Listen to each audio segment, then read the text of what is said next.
This is a True Crime in Real Time update from True Crime Today and the Hidden Killers podcast. Richard Allen's sentencing for the 2017 murders of Abigail Williams and Liberty German in Delphi, Indiana, marked a profound moment of closure and controversy. On December 20th, 2024, Judge Frances Gull delivered the maximum sentence of 130 years, 2 consecutive 65-year terms, to the man convicted of one of Indiana's most harrowing crimes. The courtroom was charged with emotion as the families of the victims shared their pain, but the day's proceedings also reignited intense debates over the integrity of the investigation and the fairness of Allen's trial.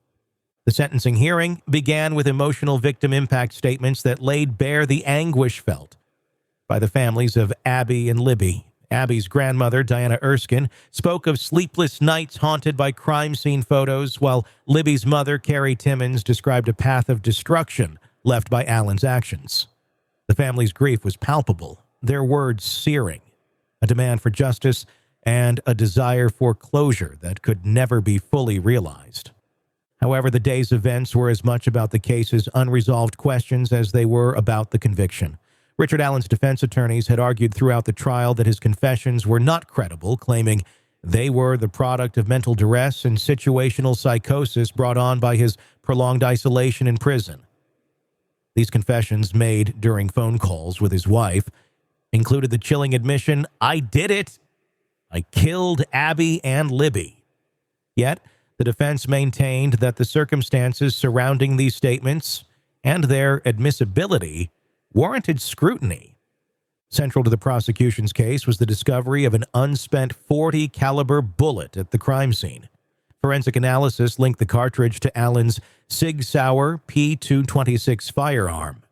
This connection was pivotal in securing his conviction, but it was not without contention. The defense questioned the reliability of the forensic methods used, suggesting that the evidence lacked the scientific rigor needed for such a consequential case. Moreover, audio recordings recovered from Libby's phone, capturing the infamous "down the hill" command, were presented as circumstantial evidence. However, no definitive voice analysis linked the recordings to Allen, raising further doubts about the prosecution's narrative. The trial's controversies extended beyond the evidence. Judge Gull's decision to exclude the defense's alternative theory that members of a Norse pagan group known as Odinists were responsible for the murders became a focal point of criticism. Allen's attorneys argued that this theory was supported by evidence pointing to ritualistic elements at the crime scene. The exclusion of this theory, they contended, deprived Allen of a fair opportunity to present his defense. The procedural limitations imposed on the defense team compounded these concerns. Despite the gruesome nature of the crime and the emotional weight of the case, questions about other potential suspects lingered. Notably, Keegan Kline, a man accused of using a fake social media profile to communicate with Libby, remained a figure of interest. Similarly, the late Ron Logan, on whose property the girls' bodies were found, had faced scrutiny in the early stages of the investigation. The lack of a comprehensive exploration of these avenues left some observers questioning whether the true scope of the case had been fully uncovered.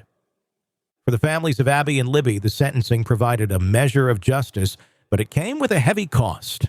The crime scene photo leak in 2023 had forced them to relive their trauma repeatedly, with images circulating online despite their efforts to halt the dissemination. Becky Patty, Libby's grandmother, spoke passionately about the need for accountability, not only for the crime, but also for the harm caused by the mishandling of sensitive materials. Judge Gull's remarks during sentencing underscored the gravity of the case. Addressing Allen directly, she noted his dismissive demeanor, including moments of eye-rolling during the proceedings.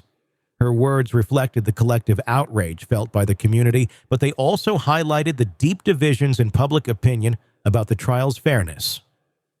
As she lifted the gag order that had silenced parties involved for over 2 years, the broader implications of the case's handling began to emerge. A significant point of contention in the Delphi community is the growing belief that they have been lulled into a false sense of security by the very institutions they trusted to protect them. Many feel that law enforcement failed to do their jobs, ignored crucial clues and signs, and ultimately covered up their missteps by deleting evidence.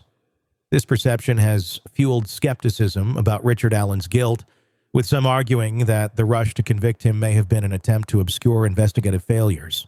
These accusations further undermine confidence in the judicial process and leave lingering doubts about whether justice has been truly served. Allen's defense team has signaled their intention to appeal, citing multiple grounds, including the exclusion of alternative theories and the admissibility of the confession evidence. Legal experts have suggested that the procedural controversies could lead to a retrial, a prospect that would reopen wounds for the families and the Delphi community.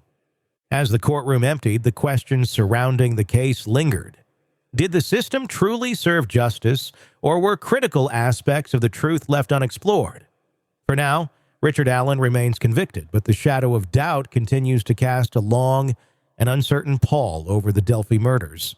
In a world where the darkest secrets lie just beneath the surface. They said it was an accident, but the evidence says otherwise. Where hidden killers roam, unnoticed, in the shadows. I think you would definitely be looking at a blend of toxic, very bad narcissistic personality traits, and they will be vengeful and possibly resort to violence. Join Tony Bruschi as he uncovers the truth behind the most chilling cases. They said it was an accident, but the evidence clearly says otherwise. Each episode, we dig deep into the minds of those who commit the unthinkable. To your point on narcissism, he thinks in his own mind how witty he is. Yeah. But he lost that jury. I was done with him in 2 minutes. From unsolved mysteries to infamous crimes. Geez, you've just talked about how you've taught yourself how to do everything under the sun. I bet you did a YouTube video, how to best kill somebody with a knife. Hidden Killers with Tony Bruschi takes you where few dare to go. How does someone with such a dark secret go unnoticed for so long? With multiple new episodes every single day. We're not just telling stories, we're seeking justice. Listen now on Apple Podcasts or wherever you get your podcasts. Just search for Hidden Killers with Tony Bruschi.